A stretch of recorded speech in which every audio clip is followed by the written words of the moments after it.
우리가 지난 시간에도 우리 같이 시편을 우리가 같이 보았는데요. 우리가 지금 큐티 말씀으로 시편을 계속 보고 있죠. 그래서 제가 이 금요일에는 좀 전체 시편을 좀 이렇게 연결해서 좀 성도님들과 좀 나누기를 원하는데요. 왜 그러냐면 지난주에도 말씀드렸지만 금요일 성령 집회 때 시편은요 서로 연결이 되어 있습니다. 여러분이 그것을 꼭 기억하셨으면 좋겠어요. 이 말은 다시 말하면 시편은 그 한 편 한 편이 메시지도 있지만 전체 시편은 서로 연결이 되어서 어떤 메시지를 가지고 우리에게 전해주는 하나님의 의도가 있다는 거죠. 그래서 시편을 우리가 잘 읽으려면 오늘 본문이 있으면 이 앞뒤 본문을 잘 살펴보면서 그 연관성 속에서 본문이 무엇을 강조하는지를 우리가 보면 시편을 더 잘 읽을 수가 있습니다. 그래서 시편은 그 한 시편 한 시편마다 그 시편이 쓰여진 역사성이 있죠. 어떤 역사적인 배경 그리고 어떤 상황 이런 것도 있지만 또 이 시편을 이 150편이라는 이 전체 시편을 5권으로 묶어서 이렇게 배열했다는 것은 누군가가 이거를 편집을 한 거죠. 그렇다면 그것을 편집한 그 편집자에게도 어떤 의도가 있는데 성경이 참으로 오묘하다. 아니 성경이 참으로 놀랍다 하는 것은 뭐냐면 하나님께서 그 시대마다 다른 그런 시편의 저자들이 있잖아요. 그래서 심지어 90편 같은 경우에 모세도 우리가 지난 시간에 봤죠. 모세 시편이 시편 속에 들어 있는데 그러니까 시대도 다르고 사람들도 다르고 그런데 그런 다양한 시인들 그 시인들이 어떤 한 주제를 가지고 시가 흘러가는 것을 이 편집자는 보고 있는 거죠. 다시 말하면 이 편집자는 그런 하나님의 어떤 섭리 속에서 이것을 하나님의 영감이라고 할 수 있는데 그런 하나님의 이 영감과 하나님의 의도 속에서 그 시를 쓴 사람도 그렇고 편집한 사람도 그렇고 어떤 이 성경의 이 통일성이요, 통일성을 가지고 시편이 흘러가고 있다는 거죠. 그래서 이런 걸 유기적 통일성이라고 하는데 성경은 단지 시편만이 아니라 사실은 66권 전체이 다 그렇죠. 이 40명에 넘는 저자들이 다양한 시대 속에서 신구약을 아울러서 한 주제를 향해서 성경이 이야기하고 있는 것을 보면 참으로 놀랍다. 그래서 그런 통일성을 우리가 읽을 수 있는데요. 지난주에는 우리가 시편의 가장 중요한 서론이라고 할 수 있는 이 시편 1편, 2편 그 가운데서도 특별히 시편 1편을 가지고 말씀을 나눴죠. 그래서 이 1편이 결국 시편의 모든 시편을 여는 열쇠와 같다. 그래서 그 핵심이 뭐냐면 복 있는 사람이 누구냐. 그래서 복 있는 사람은 누구였죠? 하나님의 이 율법, 그 말씀을 즐거워하여서 그것을 자 어디에 새겨요? 마음에 새기는 자. 그래서 그 하나님의 말씀을 마음에 새길 때 우리에게 생겨나는 게 있어요. 깨달아지는 게 있죠. 뭘까요? 하나님의 사랑이 깨달아진다는 거예요. 그럴 때 그 사랑은 우리 안에서 무엇을 주죠? 기쁨을 준다는 거예요. 그러므로 그 기쁨 속에서 율법을 행하면 행할수록 누구를 더 알아가게 될까요? 하나님을 더 알아가게 되죠. 하나님과의 교제의 기쁨이 더 많아진다는 거예요. 자, 그렇게 되면 이 기쁨이 많아지게 되면 우리가 살아가는 인생의 모습이 어떨까요, 여러분? 다르겠죠. 어떻게 다를까요? 고난 속에서도 핍박을 받아도 그걸 다 어떻게 해서 능히 이겨낼 수가 있다는 거예요. 이게 시편의 큰 주제예요. 이 큰 주제. 그래서 시인은 우리가 지금 계속해서 시편을 보고 있죠. 15편까지 이렇게 보고 있고. 그러니까 우리가 시편의 1권이라고 하는 이 1편부터 41편까지 그 주된 내용을 보면 다 참회예요, 참회. 이 비탄에 빠져 있는 어떤 고난 속에 빠져 있는 특별히 이 다윗, 그 다윗을 볼 수가 있는데 그런데 다윗은 그 비탄 속에서 고난 속에서 그것을 꿋꿋하게 이겨내죠. 근데 그 이겨내는 그 근원 힘이 뭐냐는 거예요. 기쁨이 있다는 거예요, 기쁨. 이거는 그냥 어떤 감정적인 기쁨이 아니죠. 상황적으로는 기뻐할 수가 없어요. 그런데도 이 기쁨은 어디서 나오는 거예요? 하나님과의 교제에서 나오는 거예요. 그런데 그 하나님과의 교제라는 게 곧 뭐였죠? 다윗에게는 율법을 사랑하여 그 율법을 주여로 묵상하여 그 율법을 내 마음속에 새겨서 이게 다윗이 인생을 살아가는 고난을 극복해내는 비결이었다는 거예요. 그래서 여러분, 우리가 이거 모르는 거 아닌데, 그죠? 그러니까 여러분이 이걸 내 거로 만들어야 된다는 거예요. 지금 여러분의 삶에 어떤 고난이 있고 답답함이 있고 어떤 문제가 있을 경우에, 그러니까 이런 시편을 읽으면서 인생살이 참 기쁨 없다 그러지 마시고, 말씀을 통해서 우리가 이 기쁨을 나도 누리기를 원하면서 여러분들이 그렇게 이 시편을 묵상하고 그렇게 붙들면 우리도 이 세상에서 당하는 고난과 문제들을 이겨낼 수 있을 줄 믿습니다.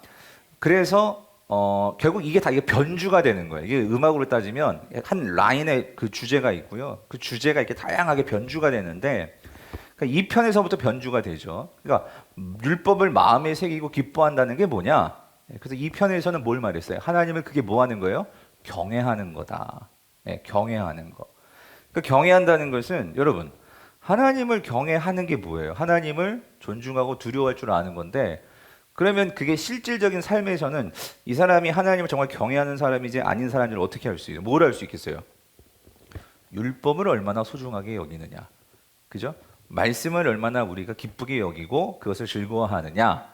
그러니까 그 사람이 말씀을 대하는 태도, 그걸 보면 아, 이 사람이 하나님을 경외하는 사람이구나, 아니구나, 그거를 알 수 있다는 거죠. 그래서 이 편의 결론은 뭐예요? 하나님을 경외하는 자, 즉 진정으로 말씀을 깨달아가지고 말씀을 사랑하고 그 말씀을 내 마음에 새기는 자는 어떤 축복이 주어지느냐?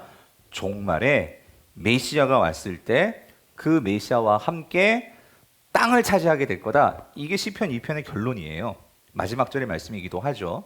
그러니까 특히 시편에서 땅을 차지할 거다라는 표현이 참 많습니다. 여러분들이 시편을 읽다 보면 땅 얘기가 많이 나와요. 그건 진짜 땅 얻는다 그런 의미가 아니고, 그러니까 우리 인생도 그렇잖아요. 땅이 어떤 의미냐면 거기에 우리가 집 짓고 거기서 안주하고 살 수 있잖아요. 안식을 누리게 된다는 거예요. 평안을 얻게 된다는 거죠. 하나님과의 교제 속에서 율법으로 채워지면 안식, 그러니까 즉 평안이 우리에게 온다. 성경은 그걸 약속해주고 있다는 거예요. 그게 이제 시편의 서론, 1편, 2편. 이게 모든 시편의 결론이기도 하고 이게 시편의 서론인데, 그리고 나서 이제 3편부터 오늘 8편이 있기 전까지 7편까지는 무슨 내용이냐면 탄식의 내용이에요. 고난의 내용이라고요. 그래서 여러분, 이 3편부터 7편까지가 이제 오늘 8편이 오기 전까지 이 상황을 보면은, 그러니까 성도들이 이 세상을 살아가면서 힘들어요. 힘들다고. 하나님을 믿지만 세상은 하나님이 어디 있어? 그러면서 세상은 우리에게 그렇게 다가온다는 거죠. 그래서 이제 이 다윗이 3편부터 7편에서 그런 탄식을 하나님께 하죠.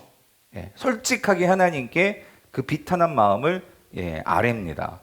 그러면서 하나님께 이 대적자들을 좀 물리쳐 주세요.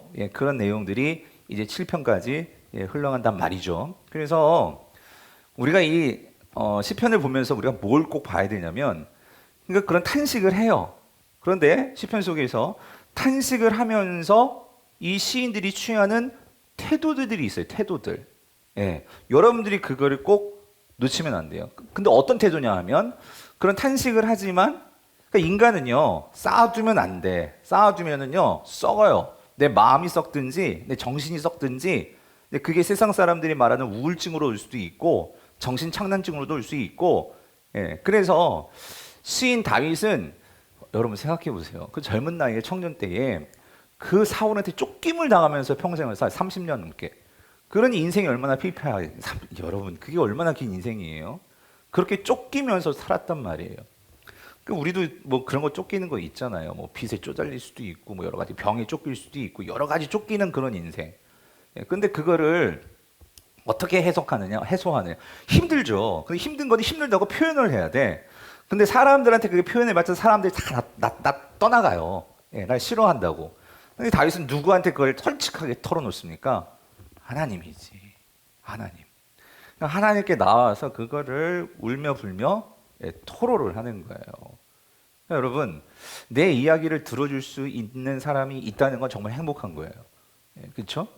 그런데 사람은 상황과 어떤 형편에 따라서 들어줄 수도 있고 날 떠나갈 수도 있고, 그렇지만 하나님은 항상 그거를 다 어떻게 해요?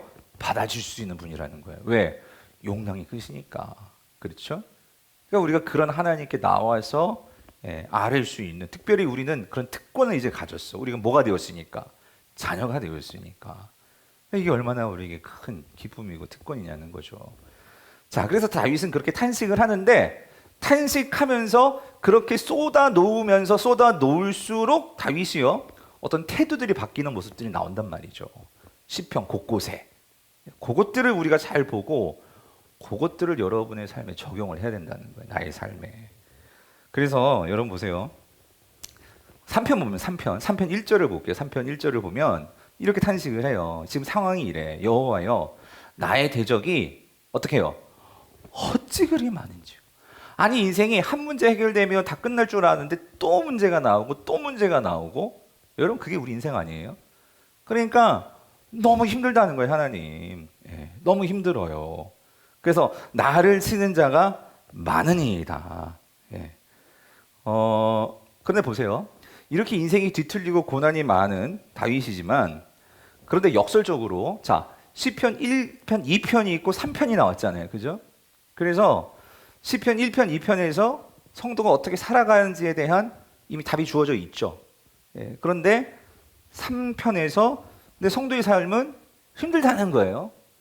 그런데 실질적으로 이제 얘가 나오는 거예요. 1편과 2편이 주는 실질적인 삶에서 성도에게 주는 유익. 그래서 다윗은 1절에서 이렇게 힘든 상황인데 이거 어떻게 이걸 극복해낼 수 있겠어요? 근데 비결이 나오더라는 거예요.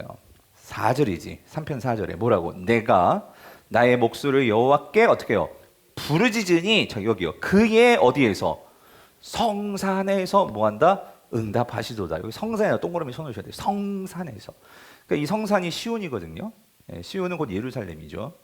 그래서 다윗에게는 성산에서 하나님을 만남이 있었다는 거예요. 그러니까 다윗은 이렇게 대적이 많고 힘들다는 거예요. 그런데 그런 상황에서도 미치지 않고 이상해지지 않고 자포자기하지 않고 살 수 있는 이유는 그에게는요, 이거를 이겨낼 수 있는 힘을 얻는 자리가 있었다는 거예요. 그게 어디예요? 성산이라는 거지. 성산, 시온, 예루살렘, 즉 하나님의 임재가 있는 곳, 하나님을 만날 수 있는 곳. 그렇다면 이거를 우리에게 적용하면 이거예요. 여러분에게 그 성산이 있다는 거지. 성산. 나에게 성산이 어디냐는 거지. 그러니까 내가 하나님과 1대1로, 그러니까 여러분 이거예요. 공적인 예배도 있지만 내가 하나님을 만날 수 있고 하나님과 함께 하면서 나의 삶을 나누고 하나님과 함께 교제하는 내 삶의 성산, 이게 있냐는 거죠. 이게 없으면 여러분 우리 인생이 뿌리째 뽑힐 수가 있다는 거예요. 그렇지만 이 성산이 있을 때, 그래서 우리가 1편에서 봤죠. 그게 뭐예요? 흐르는, 이 주님께서 흐르는 이 시내에, 그때 그 관계 수로라고 했죠. 하나님께서 우리를 갖다 놓으셨다고 했잖아요. 그래서 그 관계 수로부터 생명을 공급받을 때 철마다 잎이 푸르고 때마다 열매가 나고, 그렇죠? 그 나에게 성산이 있는가? 그래서 여러분, 그 성산이 있을 때, 하나님과 교제할 때 거기에서 삶은 대적이 많지만 하나님과의 교제를 통해서 내 안에서 뭐가 생겨난다고요? 기쁨. 이 기쁨.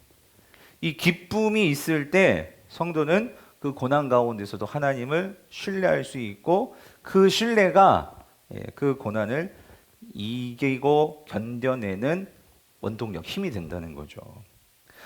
그래서 자, 4편은 이제 이렇게 연결이 돼요. 이렇게 하나님과의 교제와의 기쁨이 있을 때 이것을 더욱 발전시켜서 성도는 비록 탄식 가운데 있지만 하나님이 주시는 기쁨으로 반드시 승리할 수 있음을 4편이 보여주는데, 여러분 4편 7절을 보세요. 7절 보니까 자, 이렇게 되죠. 주께서 내 마음에 두신 뭐예요? 기쁨은 그들의 곡식과 새 포도주가 풍성할 때보다 뭐예요? 더하니이다. 내 대적자들이 막 풍요롭게 살고 막 그거보다도 하나님이 주시는 기쁨이 있으면 그 기쁨으로 그거 부럽지 않다는 거죠. 여러분 이런 기쁨이 있으세요? 기쁨? 오늘 정말 금요 기도에 나오신 여러분들에게 이 기쁨을 꼭 얻어가실 수 있게 되기를 간절히 바랍니다. 예. 이 기쁨이 있을 때 시편 안에서는요. 이 기쁨은 뭐로 또 나타나냐면 제가 변주가 된다고 그랬죠. 이 기쁨이 있는 자들은요. 이 기쁨을 통해서 마음에 찾아드는 게 뭐냐면 그게 평안이라는 거예요. 평안. 그래서 여러분 8절을 보니까 이러죠. 내가 어때요? 평안히 눕고 자기도 하리니 나를 안전히 살게 하시는 이는 오직 누구? 여러분 지금 대적이 엄청나게 많아요. 나를 쫓고 있는 빚쟁이들이 수두룩하다고. 그런데도 어떻게 두 발 쫙 펴고 편안히 눕고 이렇게 잘 수 있냐고? 평안하니까. 왜? 하나님이 나와 함께 하심이 그 기쁨이 있으니까. 네. 여러분 이게 성도가 누리는 축복이란 말이죠. 그래서 이런 평안함과 기쁨이 있는 이러한 시인에게 자 시인은 그래서 나는 이거를 반드시 하겠다라고 그러니까 결심을 하는 거예요. 그게 5편인데 5편 여러분 7절 보세요. 7절에서 이렇게 결심을 하죠. 뭐라고? 오직 나는 주의 풍성한 사랑을 힘입어. 제가 말씀드렸죠. 하나님의 사랑을 어디서 깨닫는다고? 율법에서. 그렇죠? 그래서 그 율법을 가지고 하나님을 만나는 자리가 어디라고? 그게 성산이라고. 성산. 예. 그래서 그 사랑을 힘입어 여기 주의 집에 들어가. 이게 성산이란 말이에요. 하나님을 만나는 내 삶의 그 집, 성산. 이게 있어야 되는데 거기에 들어가서 뭐 하겠다고? 주를 뭐함으로? 경외함으로. 예. 경외함으로. 그래서 여러분 말씀드렸죠.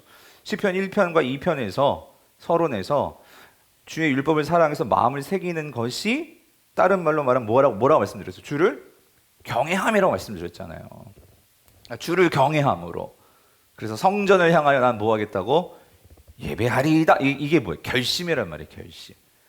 내 인생의 다른 어느 것보다 타협하지 않는 이 분명한 우선순위. 여러분 한번 잘 생각해 보세요. 여러분 인생에서 정말 타협할 수 없는 나의 우선순위가 있나?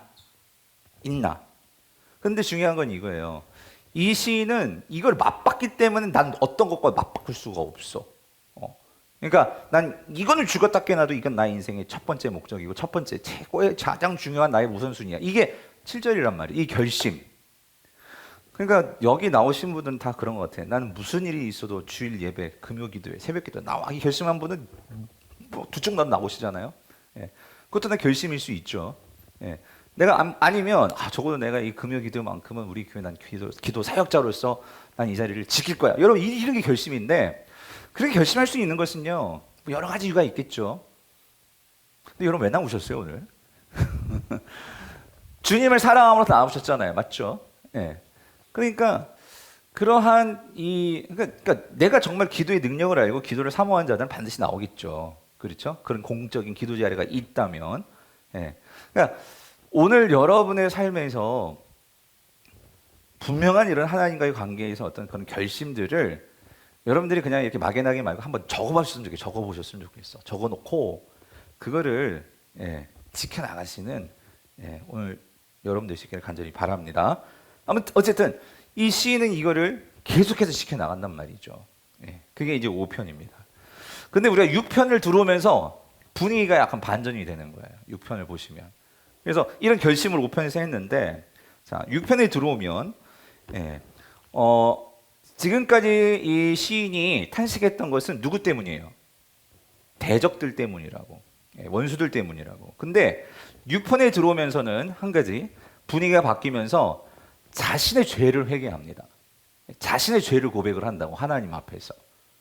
여러분 이게 참 놀라운 건데요. 뭐냐면 하나님과 가까워지면 가까워질수록 우리 자신의 그러니까 이 죄가 보여요. 죄가.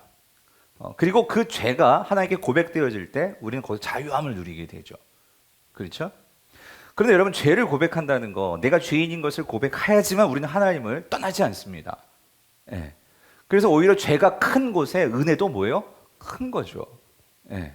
그래서 하나님께 나아가면 나아갈수록 어떤 내 자신을 더 정확하게 보게 되고 알게 되는 거예요. 그래서 시인은 이 반응이 나올 수밖에 없는 거예요. 여호와여 주의 분노로 나를 뭐예요? 책망하지 마시오며 주의 진노로 나를 뭐예요? 징계하지 마옵소서. 그러니까 하나님은 너무나 거룩하시고 하나님은 너무나 크신데 내 자신을 보니까 나는 너무나 죄가 많고 난 너무나 연약한 거죠.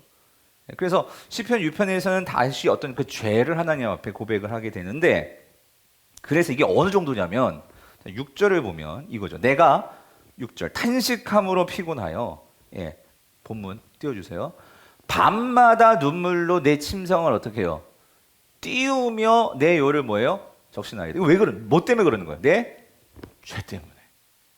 하나님 앞에서 내가 이렇게 보잘것없고 내가 이렇게 정말 공사판이고 완전 내가 정말 이렇게 엉망이군요. 이게 보이니까 하나님 앞에 눈물 흘리면서 하나님의 자비와 긍휼과 은혜를 구할 수밖에 없는 거. 그런데 여러분 얼마나 하나님 앞에서 다른 거 말고 하나님 나 돈 주세요 이런 거 말고 하나님 내 자신에 대한 이런 탄식 속에서 여러분 눈물 흘려 보신 적이 언제 있으세요? 참 이런 눈물이 있을 때마다 우리는 더 순수해지는 거죠. 내 영혼이 깨끗해지는 거고. 참 이런 하나님 앞에서의 이런 탄식과 이런 눈물이 참 회복되기를 바라는데, 자, 다윗이 이렇게 자신의 죄에 대해서 자복하고 회개하면서 하나님께 나아가는 게 6편입니다. 그런데 이런 6편이 왜 나왔냐면 사실 7편이 있기 때문이에요. 7편에 가면 7편은 우리가 시편 3편의 내용이 거의 반복이 돼요. 다시 대적의 문제가 나오는데, 그러니까 시인을 조롱하는 대적들이 다시 7편에서 등장하면서, 근데 이 7편은 6편과 연결되면서 이제 뭘 말하려고 하냐면은요, 심판을 말하는 거예요. 심판. 하나님의 심판이 있다. 그러니까 뭐냐면 죄에 대해서 회개하지 않는 자들에 대해서 뭐예요? 심판이 있다는 거예요. 이 말은 다시 말하면 6편에서 하나님 앞에서 철저하게 자신의 죄를 회복하고 내가 연약한 것을 아는 자는 하나님께 뭘 받겠어요? 긍휼하심을 받고 구원을 받겠죠. 그렇죠. 그런데 7편에서 자신의 죄를 몰라. 그래서 의인들을 핍박을 해. 이 자들에게는 결국 오는 게 뭘까요? 남은 게 뭘까요? 심판이라는 거지. 심판이죠. 그래서 11절 보세요. 7장 11절 보니까 하나님은 의로우신 재판장이시며 매일 분노하시는 하나님이시로다. 12절. 사람이 회개하지 아니하면 그가 그의 칼을 어떻게? 여러분 이게 되게 무서운 거 아니에요? 칼을 하나님의 칼을 갈고 있다. 여러분 이거 무서운 거죠. 칼을 갈고 있고 또 그의 화살을 이미 뭐 하고 있어? 이거 놓으면 어떻게 돼? 날아가는 거예요. 근데 많은 사람들이 그거를 모르고 막 사는 거죠. 칼을 가시고 있고 화를 당기시는. 물론 이게 하나님의 심판을 문학적으로 그렇게 무시무시한 심판을 설명하고 있는 건데, 중요한 핵심은 뭐예요? 뭐 하지 아니하면 이런 심판을 당해? 회개하지 아니하면. 회개하지 아니하면. 그래서 시인은 이거죠. 성도가 고난 가운데서도 정말 뭘 지금 경고하냐면, 우리가 지금요 고난 가운데 있어, 어려운 가운데 있어. 그렇다고 여러분 우리가 죄를 지어서는 안 된다는 거죠. 그렇죠? 뭐가 기다리고 있기 때문에? 하나님의 심판이 기다리고 있기 때문에. 그래서 세상 사람들은 그래. 여전히 니네 하나님이 어디 있냐? 너 맨날 그렇게 이렇게 힘들게 살고 하나님 어디 있냐? 막 그렇다고 해서 우리가 세상을 바라보고 세상을 쫓아간다면, 여러분 그러면 그것은 결국 하나님을 인정하지 않게 되는 것이고, 그건 죄의 길로 가게 되는 것이고, 그럼 우리가 뭘 못 보는 거죠? 하나님의 심판이 있다는 것을 결국은 우리가 기억하지 못하는 거죠. 그러나 어떤 상황이든지 하나님을 기억하고 하나님을 경외하고 하나님의 뜻인 공의와 정의를 위해서 우리가 산다면 결국 이러한 고난의 턴을 지나고 오늘 우리가 그것을 통과했을 때 우리에겐 심판이 아니죠. 영원한 구원이죠. 그것이 있다는 거죠. 그래서 이제 10편 8편은 뭐냐면, 자, 그런 고난 가운데 있더라도 오늘 하나님께서 주목하시는 성도, 너희는 누구냐? 이거를 우리에게 말해주고 있는 시편이 8편이라는 거예요. 8편. 이런 상황 속에서 나라는 존재, 하나님이 우리를 어떻게 보고 계시고 그럼 나는 어떤 존재이냐? 이거를 8편이 우리에게 말해주고 있다는 거죠. 그래서 8편은요, 10편, 3편부터 7편까지의 이 다윗의 탄식에 대한 하나님의 응답일 수 있어요. 답일 수 있어요. 네가 그렇게 탄식하지만 내가 너를 어떻게 보는 줄 알아? 이거란 말이죠. 세상에서는 사람들이 너를 볼 때 영 아니다 라고 말할지 모르지만 난 너를 어떻게 보고 있는 줄 알아? 왕관과 관을 씌워주면서 난 너를 그렇게 존귀하게 봐. 하나님께서 그거를 말씀해 주신다는 거죠. 그래서 여러분 이거예요. 오늘 8편을 우리가 분명하게 여기서 확답을 얻은 자든 이제 다시 또 9편부터 또 그런 탄식의 이야기가 또 나올 거예요. 나온다 하더라도 8편이 분명하게 마음속에 그 뿌리가 있는 자는 어떻게 살아갈까요? 넉넉히 그 모든 것들을 어떻게 할 수 있을까? 이겨낼 수 있다는 거죠. 오늘 이런 확신과 은혜를 얻어가시기를 바랍니다. 자, 그래서 1절을 보세요. 1절. 그래서 시인이 이렇게 먼저 고백을 합니다. 같이 읽어봅시다. 시작. 여호와 우리 주여, 주의 이름이 온 땅에 어찌 그리 아름다운지요. 주의 영광이 하늘을 덮었나이다. 그러니까 뭐냐면 내 삶은 너무 힘들어. 그래서 여러분 힘들 때는요, 때로는 그 자리를 조금 벗어나는 게 필요한 것 같아. 그러니까 무슨 말이냐면 조금 어디 산을 가든지 어디 강을 가든지 좀 이렇게 좋은 자연을 좀 보시러 좀 여행을 가시든지 가까운 뭐 산이라도 등산이라도. 그래서 몇 개 제가 산을 좀 뽑아왔어요. 이런 산 사진을 보시면 안 나와요? 없어요? 내가 아까 바꿔달라고 했는데 두 번째 걸 안 했나 보구나. 내가 산 넣었는데 아쉽네요. 하여튼 여러분, 그 시인이 그 좋은 그러한 그러니까 시인은 다윗이잖아요. 지금 다윗은 그렇게 양을 치고 또 여러 가지 또 도망자 생활을 했잖아요. 그렇죠? 근데 그러면서 도망자 생활을 하면서 누구보다도 산으로 들로 강으로 막 그렇게 쏘다니면서, 그렇죠? 또 밤에는 동굴 속에서 자기도 하고 광야에서 자기도 하고 하면서 그 수많은 그냥 쏟아질 것 같은 별들을 보면서 뭘 생각했을까요? 그런데 여러분, 우리가 어떤 아주 멋있는 그런 자연 같은 거 보면 우리 마음이 확 열리면서, 특별히 예수 믿는 사람들은 거기에서 자연 속에서 하나님의 손길, 하나님의 어떤 그런 그 영광을 보게 되잖아요. 그죠? 그래서 다윗이 그걸 말하는 거죠. 야, 정말 자연을 보면서 하나님에 대한 이런 감탄, 하나님의 손길과 숨결을 느끼면서 이게 고백을 하는 거예요.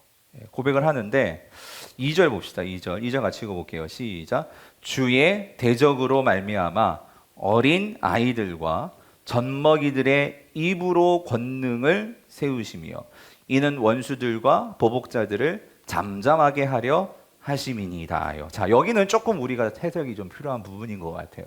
그런데 그렇게 광활한 아주 멋진 그러한 자연을 하나님께서 창조하셨잖아요. 창조하셨는데 2절에는 이 포커스가 사람에게로 맞춰지면서 근데 이렇게 얘기해요. 주의 대적으로 말미암아. 자, 누구를 통해서 하나님의 권능을 세우시느냐면 누구? 어린 아이들과 젖먹이들의 입으로 권능을 세우시며, 그렇죠? 그리고 그들을 통해서 원수들과 보복자들을 어떻게 하신대요? 하나님이 잠잠하게 하신다는 거예요. 여기서 어린아이들과 젖먹이들이 누구냐면 성도들을 말하는 거예요. 성도들을. 그러니까 성도들을, 그러니까 어떤 자기 자신일 수 있어요. 그러니까 세상 사람들이 나를 보면 아주 그렇게 약하게 보는 거예요. 같지 않아 보이는 거죠. 그러니까 어린아이들과 젖먹이들, 이 말은 그 힘없는 그런 존재. 그러니까 세상이 약하면 힘없고 돈 없고 약하면 막 막대하잖아요, 세상이. 그런데 여러분 그거 아세요? 자, 그런데 그런 어린아이들과 젖먹이들이, 자, 여기요. 그 입으로 권능을 세운다, 이 말은 뭐냐면, 여러분 이거 보세요. 어린아이들이요, 젖먹이들이요, 그 입으로 뭘 먹죠? 젖을 먹죠. 엄마가 주는 그런 젖을 먹고 하는데, 그렇게 그 입을 통해서 받아 먹는 밥을 먹음으로 그 애들이 뭐를 갖게 돼요? 힘을 갖게 되죠. 그러면 성장하게 되잖아요. 그렇죠? 그래서 자, 여기서 그 입으로 권능을 세우시면 이게 뭐냐는 거죠. 다윗이 지금 이걸 말하는 거예요. 자, 아까 어린 아이들과 젖먹이들이 성도라고 했잖아요. 즉 그 성도들이 자, 입을 통해서 어떤 힘을 얻게 된다는 거예요.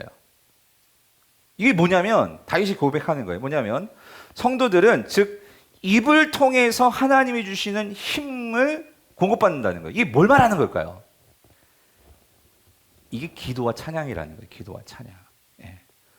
성도는 지금까지 3편부터 7편까지 탄식을 했잖아요. 하나님 앞에. 탄식을 하면서 하나님께 기도를 하고 또 때로는 찬양을 하고 했잖아요. 즉 성도는 하나님을 입으로 내가 뭐해? 찬양하고 기도함으로 결국 뭐를 얻는다? 힘을 얻는다는 거예요, 여러분. 아멘이십니까? 여러분 이걸 꼭 기억하십시오. 성도가 힘을 얻을 수 있는 방법, 다윗이 분명히 말하죠. 아무리 네가 어린아이와 같고 힘없는 존재라 할지라도, 이게 별 볼 일 없는 것 같은 것일지라도 그렇게 보일지 모르지만, 성도가 하는 그 찬양이요, 성도가 하는 그 기도가요, 뭐를 얻게 된다고요? 하나님의 권능을 얻게 된다는 거예요. 여러분 우리가 사도행전을 봐도, 사도행전을 보면 다윗이 아니라 바울과 실라가 빌립보 감옥에 갇혀가지고 상황은 감옥입니다. 절망의 상황이고 원망의 상황이고 그런 상황인데도 그 상황에서 뭘 했어요? 찬양과 기도를 했잖아. 그랬을 때 옥문이 열리고, 그렇죠? 놀라운 권능이 임했던 것처럼 오늘 우리 삶 속에서 이런 하나님을 향한 찬양과 권능이 여러분 항상 있게 되기를 간절히 바라요. 여러분 그래, 찬양이 뭐예요? 찬양은 입으로 하는 기도잖아요. 곡조에 있는 그 기도가 찬양이잖아요. 그래서 여러분 삶 속에서 찬양을 많이 하십시오. 내 삶이 우울하고 힘드신 분들은요, 의도적으로 찬양을 하시라고요. 그리고 기도를 하시란 말이죠. 그래서 예수님이 이런 말씀을 하셨어요. 이게 분명히 찬양이라는 걸 알 수 있는 게 뭐냐면, 마태복음 21장 15절에서 16절에서 대제사장과 서기관들이 그 예수님 주위에 모이는 막 이런 어린아이들을 막 욕하고 그랬는데, 자, 그 상황인데 보세요. 대제사장들과 서기관들이 예수께 하시는 이상한 일과 또 성전에서 소리질러 호산나 다윗의 자손이여 하는 어린아이들을 보고 노하여 예수께 말하되 그들이 하는 말을 듣느냐. 그러니까 예수님께서 이렇게 말씀하시죠. 뭐라고? 그렇다. 뭐라고? 그러면서 하신 말이 지금 시편 8편을 인용하시는 거예요. 뭐라고? 어린 아기와 젖먹이들의 입에서 나오는 뭐를?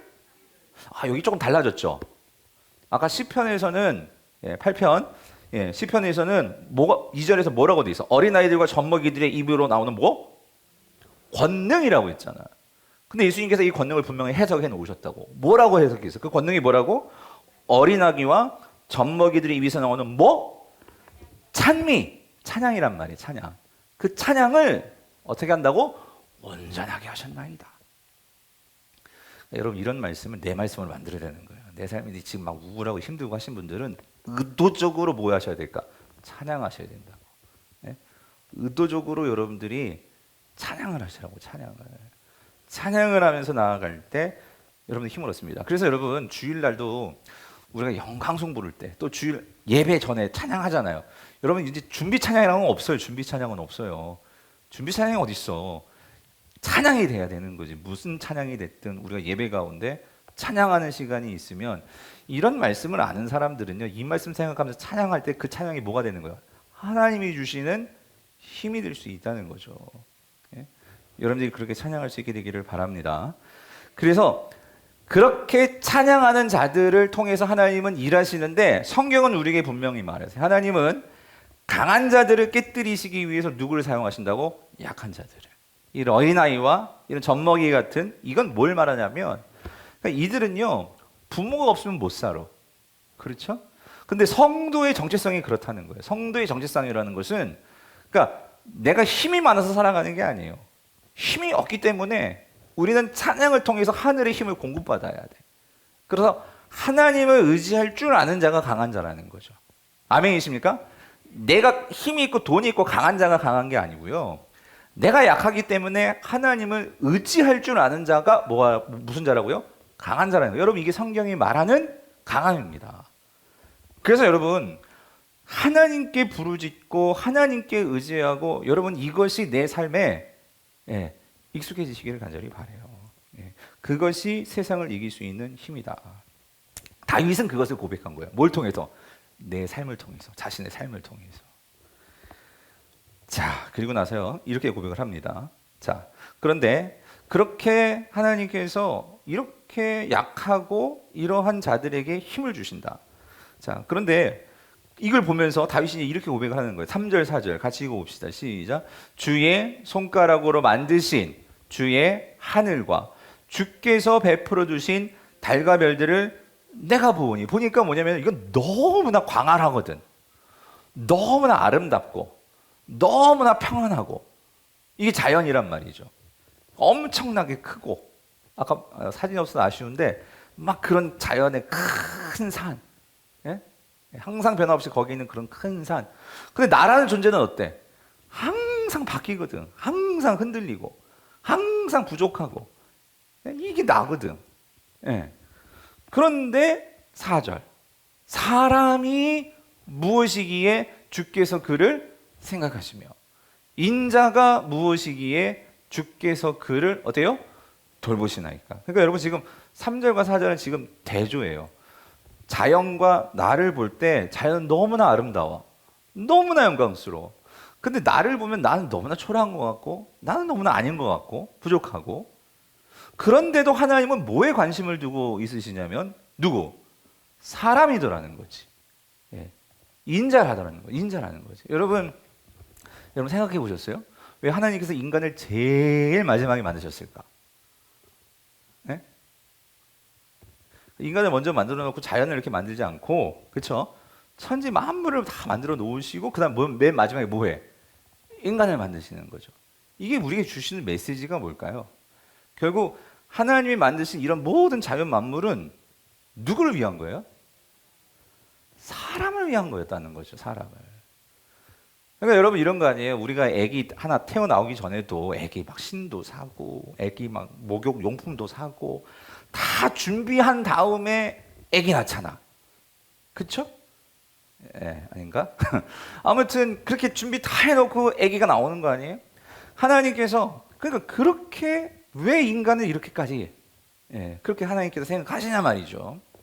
그래서 여러분 여기 보면 이것도 참 재미있어요. 뭐냐면 4절에 보니까 사람이 무엇이기에 주께서 그를 생각하시며 사람이 무엇이기에 주께서 그를 돌보시나이까 이렇게 하지 않고 단어를 바꿨어. 이런 걸 변주라고 해요. 뒤에는 인자라고 했죠. 그러니까 인자는 무슨 뜻? 사람의 아들이죠. 예. 그래서 사람의 또 아들이 무엇이기에 주께서 그를 뭐예요? 돌보시나이까 이렇게 표현을 했단 말이죠. 여기서 앞에 있는 사람이라는 히브리 에노시인데요. 이 에노시라는 단어는 어떤 부분에서 쓰는 거냐면 이 인간의 유한한 인간을 나타낼 때 쓰는 게 이제 에노시라는 단어예요. 그리고 원래 아담이라는 단어도 여러분 사람이라는 뜻입니다. 예. 그런데 여기 나오는 인자에는 벤 아담 해가지고 이 인자 속에는 아담이라는 단어가 들어 있어요. 사람의 아들, 벤이 아들이거든요. 그러니까 사람의 아들. 그래서 이 아담이라는 뜻도 이게 붉다라는 의미가 있거든요. 그러니까 하나님께서 사람을 만드실 때 흙에서 만드셨죠. 이쪽 그 히브리 이쪽 그 흙들이 붉은 흙들이 있는데 진흙 같은 것도 그렇고 어쨌든 하나님께서 그런 흙이라는 존재로 사람을 만드셨잖아요. 그러니까 어떤 면에서 사람은 흙이야. 흙. 예. 그러니까 그런 의미로 사람을 만드셨는데 이게 다 어떤 의미냐면 그러니까 사람은 근본적으로 다 어떤 존재라는 거? 연약한 존재라는 거예요. 부족한 존재라는 거죠. 다시 말하면 이거는 하나님께서 뭘 강조해 주는 의미가 있냐면 그러니까 인간이라는 존재는 하나님이 창조하시고 빚으시고 돌봄 없이는 살 수가 있어 없어? 없다는 거죠. 예. 그런 존재가 인간이라는 거예요. 근데 여기서 질문은 이거예요. 아니 그렇게 보잘것도 없고 부족하고 한데도 하나님께서 왜 사람을 그렇게 주목하시고 생각하시고 왜 하나님께서 그 사람을 이렇게 돌보시냐고. 그 이유가 뭐냐는 거예요. 왜 그러는 걸까? 여러분 그 이유가 뭘까요? 그게 5절 6절이죠. 5절 6절 5절 6절 같이 읽어볼게요. 시작. 그를 하나님보다 조금 못하게 하시고 영화와 존귀로 관을 씌우셨나이다. 먼저 5절을 봅시다. 여러분 이게 무슨 말이 도대체? 그를 다윗이 깨닫네. 아니 그렇게 부족한데도 하나님보다 어떻게 했다고? 조금 못하게 만드셨대. 와 여러분 어떻게 인간하고 하나님을 비교할 수가 있겠어요? 근데 사람이 하나님보다 조금 못한 존재다라고 다윗이 자기를 보게 된 거예요. 이거 뭘 보면서 이걸 말한 걸까요? 여러분 여기에 창세기 1장 26절, 27절이 담겨 있는 거예요. 이게 뭘 말하는 걸까요? 하나님보다 조금 못한 존재라는 것은 뭐예요? 다윗이 자기를 깨닫게 된 게 있어요. 그러니까 이런 아무리 봐도 인간과 자연은 여러분 아무리 봐도 여러분 큰 사슴이 있잖아요. 사슴 뿔을 한번 보세요. 뿔만 봐도 이거 엄청나지 않아요? 어떻게 그 머리에서 그런 그런 뿔이 나올 수 있을까? 또 인간은 그걸 잘라가지고 먹으니까 또. 근데 아무튼 하여튼 인간은 참 연약하기 끝이 없죠. 그런데도 하나님은 인간을 특별하게 여기신 그 이유가 뭐냐는 거죠. 그거는 그러니까 다윗이 이걸 깨달은 거예요. 아, 이거였구나. 그게 뭐냐? 뭘 갖고 있다? 그거죠. 하나님의 형상을 갖고 있다는 거죠. 예. 인간이 이런 자연과 비교할 수 없는 것은 하나님의 형상을 갖고 있다는 거예요. 그러면은 형상이 뭐예요? 하나님의 형상을 갖고 있다는 게 뭐죠? 그게 뭐예요? 그걸 알아야지. 다윗이 깨달은 거지. 이 자연 만물은 할 수 없는데 인간만이 할 수 있는 게 있어. 그게 뭐예요? 그게 하나님의 형상이에요. 그게 뭐죠? 그러니까 하나님의 형상이라는 것은 조직 신학자들이 그렇게 만들어 놓은 단어고, 성경에 하나님의 형상이라는 단어 물론 있지만 어쨌든 창세기 1장 26절에 형상의 단어가 있는데, 그런데 이게 무슨 의미인지 그걸 아는 게 더 중요하겠죠. 근데 다윗은 삶을 통해서 알았어. 내가 이렇게 힘들고 어렵지만, 그리고 이런 자연 만물을 보면서 참 대단하지만, 그런데 내가 비록 약하고 그렇게 보잘것없지 모르지만 나만이 할 수 있는 게 있더라는 거지. 그게 하나님의 형상이라는 거. 그걸 깨달은 거예요. 그게 뭘까요? 하나님께 반응할 수 있다는 거예요. 하나님과 교제할 수 있다는 거예요. 하나님을 찬양할 수 있고 하나님께 기도할 수 있고, 그러면서 내 영이 살고 내가 바뀌는 것을 다윗은 뭐예요? 깨달은 거예요. 자연은 하나님을 찬양할 수가 없어요. 자연은 하나님과 교제할 수가 없다고. 더 직접적으로 말하면 자연은 하나님께 예배할 수가 없어요. 근데 인간만이 할 수 있는 게 뭐예요? 하나님은 뭐 할 수 있어? 예배할 수 있다는 거예요. 여러분, 예배를요 좀 깊이 한번 생각해 보시고 묵상하셨으면 좋겠어요. 예배는요 인간만이 누릴 수 있는 특권입니다. 인간만이 하나님 앞에서 반응을 보일 수 있는 바로 그 존귀한 행위가 뭐예요? 예배라는 거예요.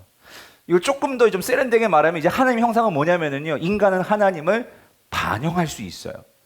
세상 속에 하나님을 나타낼 수 있어요. 여러분, 하나님이 존재하신다는 것이 무엇으로 나타나요? 우리가 하나님을 뭐 할 때 그게 나타나는 거예요? 예배할 때 나타나는 거지. 세상 사람들은 몰라요. 그런데 내가 끝까지 하나님을 예배한다면 그 사람들이 나를 통해서 뭘 보게 될까요? 하나님이 존재하시는구나, 하나님이 계시는구나, 이거를 보게 되는 거예요.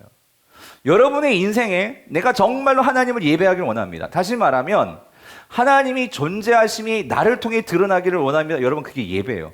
우리 예배 인도하시고 예배 반주하시는 분들, 사역자들도 마찬가지지. 왜 우리가 이렇게 하나님께 쓰임받는 게 기쁘냐면, 내가 하는 이 행위를 통해 저는 이 목사가 너무 좋아요. 뭐냐면 하나님의 말씀을 증거함을 통해서 하나님이 하신 말씀을 성도들과 나누고, 그걸 통해서 저는 더욱더 하나님이 존재하심이 분명하게 느껴져요. 그리고 저를 통해서 누군가가 하나님을 만나게 되고 그거를 알아서 기뻐할 수 있다면 저는 그게 뭐가 되는 거예요? 하나님을 세상에 반영하는 거죠. 오늘도 생각하지 못했는데 미국에서 어떤 제자가 정말로 이렇게 공부하고 있는데, 오늘 스승의 날이잖아요. 예? 카톡이 왔어. 예, 어떻게 알았는지 또 주소를. 카톡이 와가지고 목사님을 통해서 하나님을 알게 되고, 말씀을 알게 되고, 너무나 기쁘고 생각나서 보냈다는데 너무나 기쁘더라고요. 오늘 하루 종일. 여러분, 예배가 딴 게 아니라 나를 통해서 하나님이 드러나게 되는 거. 여러분, 그런 인생을 살아보세요. 그게 얼마나 큰 기쁨인데. 꼭 그러니까 이거예요, 여러분. 우리가 직접적으로 공적으로 이렇게 함께 모여서 우리가 예배할 때는 이걸 통해서 세상 사람들이 다 아는 거지. 주일날 교회 다니는 사람은 어디 가야 돼? 예배 가는 거 알잖아. 이게 뭐냐면 세상 사람들이 우리가 함께 단체 행동하는 거예요. 누가 계시다는 것을? 하나님이 계시다는 것을. 그런데 이것만 갖고는 안 된다는 거예요. 여러분들의 일상생활 속에서, 삶 속에서 여러분이 말하고, 여러분들이 돈 벌고, 여러분들이 공부하고, 여러분들이 하는 그 모든 행위가 뭘 드러내는 거예요? 하나님이 계시다, 하나님이 존재하신다, 이거를 드러내는 거죠. 이거를 보여주는 게 그게 예배라는 거예요. 예배. 근데 다윗은 보니까 인간만이 할 수 있는 게 그거다라는 거지. 그거. 이거를 깨달았다는 거예요. 그러면서 자 보십시오. 하나님의 형상을 갖고 있어서 이렇게 표현했어. 영화와 존귀로 뭐 했다고요? 관시우셨나이다. 그러니까 이게 무슨 의미냐면, 그러니까 하나님의 영광을 드러난다는 게 뭐냐면 무슨 의미냐면요. 그래서 이게 하나님의 형상을 가졌다는 건데, 하나님의 형상을 가졌기 때문에 우리가 하나님을 반영하고 하나님을 세상에 드러낸다고 했잖아요. 이거를 창세기 언어로 바뀌면 창세기 1장 26절, 27절, 그게 뭐냐면 6절의 의미라는 거예요. 6절 같이 읽어볼게요. 시작. 주의 손으로 만드신 것을 뭐예요? 여기다 동그라미 치셔놔야 돼. 이게 하나님의 형상이에요. 다스리는 거예요. 다스리는 거. 다스리는 거. 그래서 만물을 어떻게 그의 발 아래에 두셨으니. 그러니까 여러분 하나님은요. 이게 참 놀라운 거죠. 여러분 사람이 개를 키우죠. 개가 사람을 키우는 거 아니죠. 근데 이게 잘못되면은 여러분 사람이 개에게 끌려다닐 수도 있어요. 요즘 같은 세상에 보니까 어떤 집은 그렇잖아요. 개를 유모차에 태우고 다니고 뭐 이거는 뭐 필요하면 그럴 수도 있겠죠. 개도 암에 걸리고 막 그런 개들은 보호가 필요하니까 사람이 잘 다스려야 되니까 보호해야 되니까 유모차. 너무 강한 것도 있는 것 같아. 그게 무슨 말인지 되시죠? 그러니까 잘 다스리는 것도 있지만 때로는 동물이 우상이 될 수도 있어요. 근데 그게 자녀도 그렇고, 그러니까 여러분 이거예요. 하나님은 분명하게 뭘 말씀하시냐면 하나님이 원하시는 건 뭐냐면요. 우리가 하나님을 예배하잖아요. 여러분 그게 첫 번째예요. 하나님을 예배한다는 것은 하나님의 존재를 분명하게 인식하는 거죠. 그래서 아까 말씀드렸죠. 하나님의 형상을 가졌다는 것은요. 그러니까 그거예요. 여기서 아까 영화와 종기로 관을 씌웠다는 것은 우리를 왕 삼아 주셨다는 거예요. 그렇죠? 관을 쓰는 건 왕이 쓰잖아요. 그죠? 그럼 누가 다스려요? 왕이 다스리지. 근데 이게 놀라운 건 뭐냐면 이거예요. 하나님이 다스려도 되는데 하나님은 누굴 통해서 다스려? 사람을 통해서 다스리신다는 거예요. 사람을. 그만큼 하나님은 사람을 뭐해? 뭐 하기 원해? 믿기를 원해. 그리고 함께 하기를 원해. 그렇죠? 그래서 우리를 왕 삼아 주셨어. 그러나 우린 기억해야 되지. 누가 진짜 왕이야? 이걸 기억해야 된다는 이거를. 그게 선악과죠, 선악과. 내가 다 주는데 요거 하나만 꼭 기억해. 그게 뭐예요? 그게 선악과라고. 근데 인간은 그것마저도 따먹는 게 인간이란 말이죠. 예. 자, 하나님께서 우린 대리 통치자예요. 대리 통치자. 예, 이걸 다른 말로 하면 이게 우린 청직이란 말이에요. 하나님의 청직이.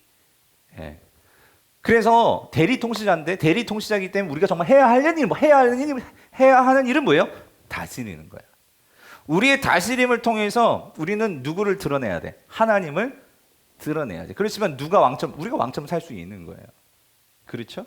이게 하나님께서 바라시는 이 세상의 하나님의 통치 방법이에요.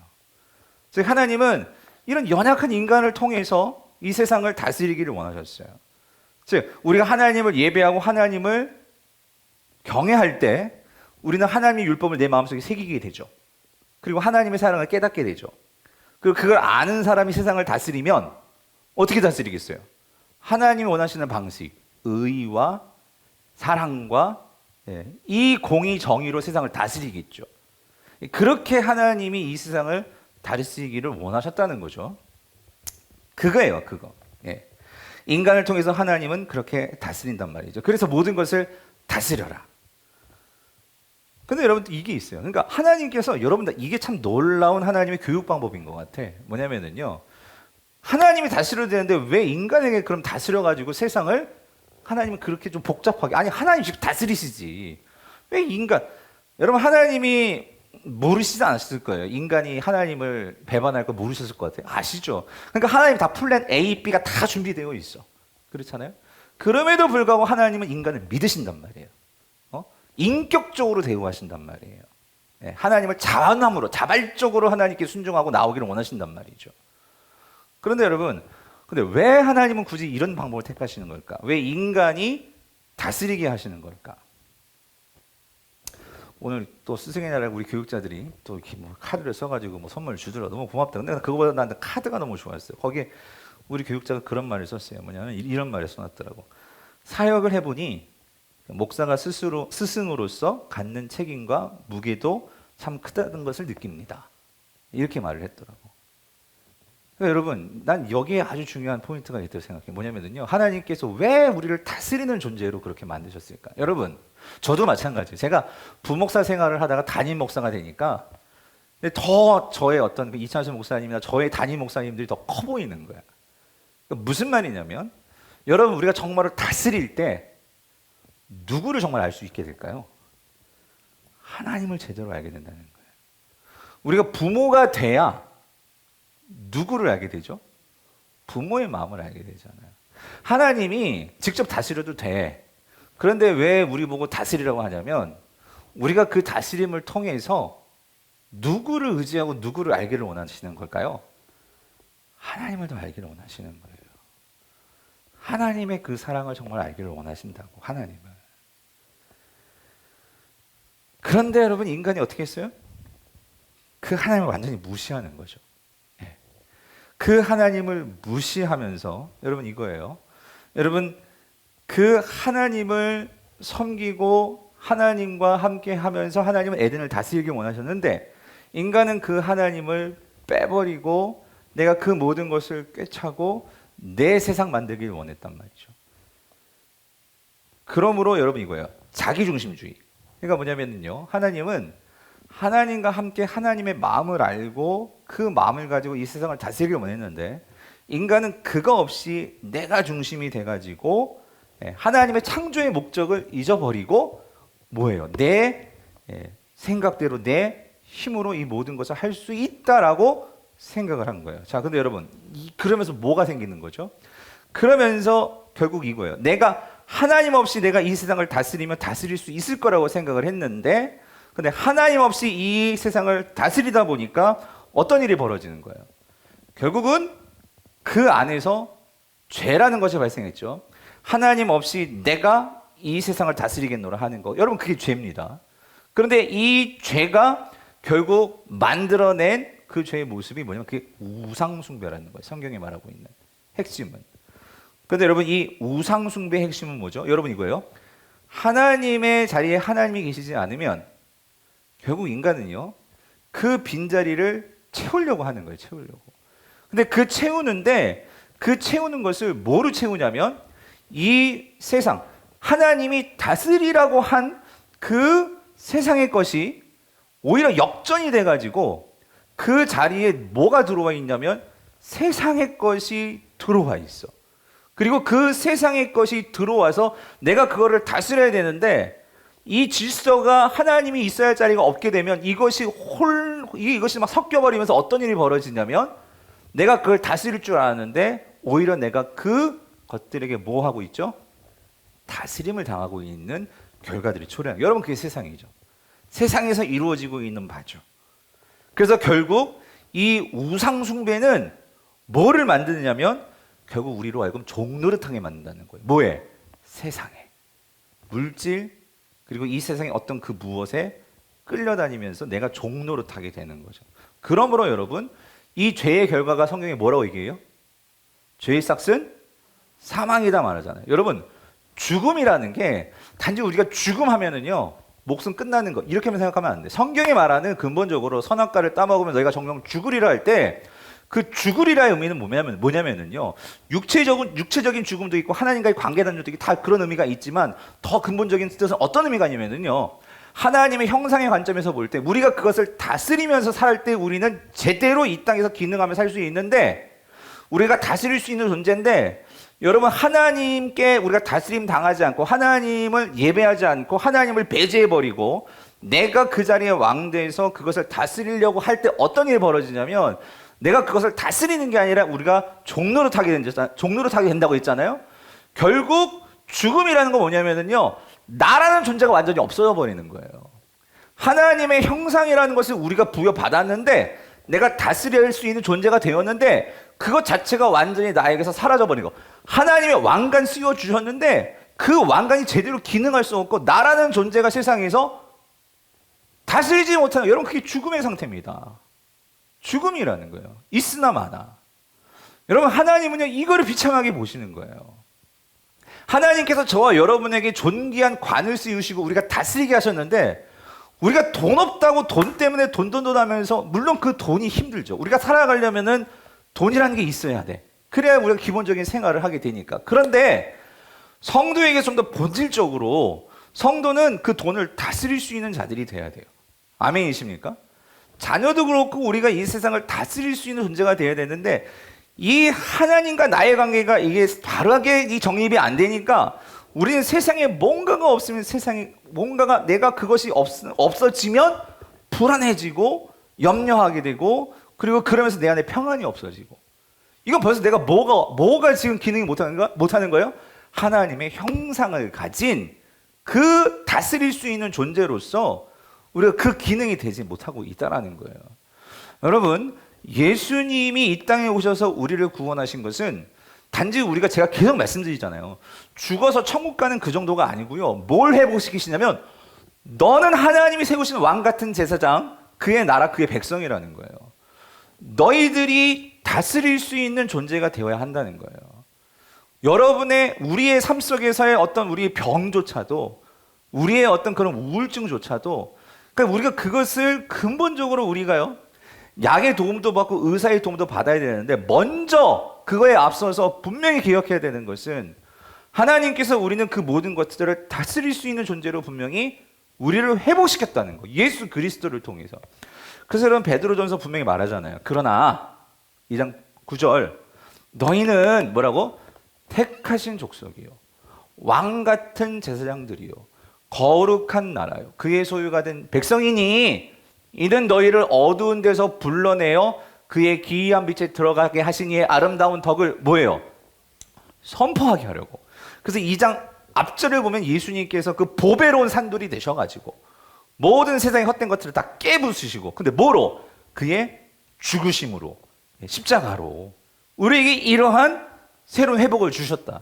성경은 이걸 끊임없이, 요한계시록 마지막에서도 요한이 이렇게 얘기하죠. 뭐라고? 1장 5절 6절 또 충성된 증인으로 죽은 자들 가운데서 먼저 나시고 땅의 임금들의 머리가 되신 예수 그리스도로 말미암아 은혜와 평강이 너희에게 있기를 원하노라. 우리를 모아사 사랑하사 그의 뭐로? 피로 우리 죄에서 하나님 없이 무시하면서 내가 왕 되려고 하면서 완전히 무너져버리고 망가져버린 하나님의 형상, 그 죄에서 우리를 어떻게 해요?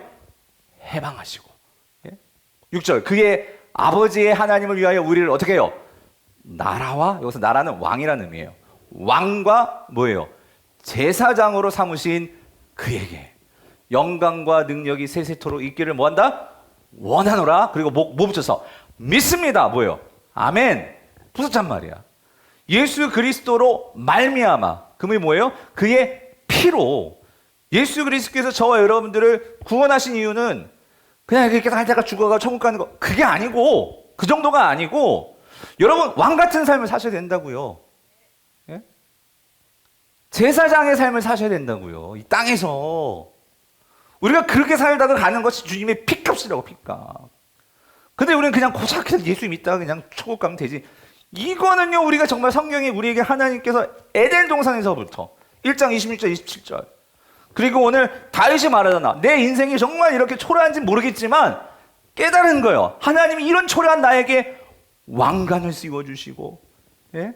관을 씌워주시고, 비록 내가 지금 사울에게 쫓김을 당하고 이렇게 초라하게 있지만 그래도 내가 이거를 이겨내고 나도 이제 뭐 하는 삶을 살아야 돼?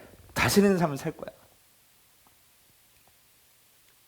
그러니까 다윗이 그 막 미친 체 하면서 블레셋에 막 그냥 망명까지 했다가 그 아둘람 굴에 들어가가지고 그렇게까지 살다가, 그런데도 미치지 않고 우울증 안 걸리고 참 대단한 거 아니에요? 끝까지 기다려다가 진짜 뭐가 됐어? 왕이 되잖아. 왕이 돼가지고 다스리잖아. 여러분 정말 우리가 이런 삶을 살 수 있게 되기를 간절히 바랍니다. 그런데 여러분 왕하고 막 제사장, 그래서 여러분 이렇게 말하니까 막 거창하게 생각하지 마시고요. 뭐냐면 여러분이 하나님께서 내게 주신 것, 그리고 여러분이 지금 가지고 있는 것, 그거 갖고 다스리는 삶을 사는 거예요. 다스리는 삶. 다스린다는 게 여러분 우리가 옛날에 막 조선시대 이런 왕 생각하면 안 되고, 예수님이 이 세상을 어떻게 다스리셨어요? 뭐로 다스리셨어요? 사랑과 섬김과 그런 은혜로 그렇게 섬기시더라고. 네.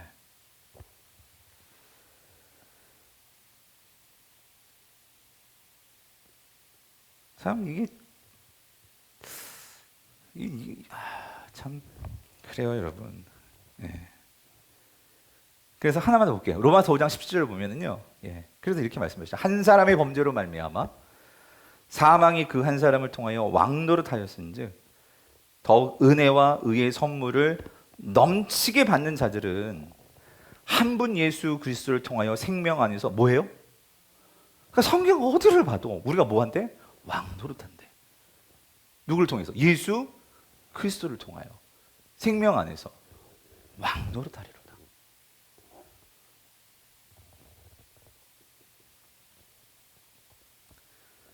그러니까 다시 한번 말씀드리지만 여러분 이거예요. 하나님이 여러분에게 주신 게 있으니까 내가 이 예를 들을까 말까 하다가 이번에 저도 참 그런 부분 참 우리 성도님들이 참 대단한 것 같아요. 뭐냐면 이번에 긴급재난지원금 나왔잖아요. 예? 예. 어떤 한 성도가요, 자기도 어려워. 근데 목사님 이거를요, 저한테 부탁하면서 우리 교회 중에 어려운 사람이 있으면 이걸 그냥 좀 주시래. 당신이 써도 되는데 당신도 어려운데. 근데 오늘 재차 말했어. 그냥 집사님이 쓰세요. 그거 다 나왔어요. 지금 우리 성도들 다 나왔어. 예? 그러니까 그 집사님 쓰셔도 돼요. 근데도 아니래. 예? 그러니까 여러분 제가 뭘 여러분 또 그 다 헌금하세요. 지금 그 얘기하는 게 아니고, 그러니까 그건 하나님이 주신 감동이기 때문에 그분은 그렇게 기도하니까 그렇게 하래. 그러니까 그렇게 하시는 거지만 제가 뭘 말씀드리냐면 그러니까 다스린다는 게 뭐냐는 건 여러분 그분도 어려워. 근데 내가 가지고 있는 그 자리에서 할 수 있는 것을 가지고 내가 막 좀 선거 나가지고 국회의원 되고 다스려라 그 얘기가 아니고, 무슨 말인지 되세요? 하나님께서 주신 마음을 가지고 누구를 섬겨라 하면 섬기고, 예, 사랑하고, 예, 그러면서 우리가 누가 정말 계시다는 것을 보여주는 거예요. 하나님이 계시다는 거. 예. 말씀을 맺을게요, 성도님들. 오늘 다윗이 이런 고난 속에서 그가 정말 이 나라는 존재가 이렇게 하찮고 맨날 쫓김을 당하니까 하나님 안 계신 거 아니야? 나 버리신 거 아니야? 그렇게 생각했는데 이 자연을 보면서도 그런데도 하나님 왜 나한테 이렇게까지 이런 은혜를 주실까? 나는 하나님 형상을 가지고 있는 거구나. 이걸 깨달으니까 그의 인생이 달라지더라는 거예요. 오늘 우리 모든 성도님들 삶 속에 이런 하나님의 은혜가 정말 있기를 간절히 바랍니다.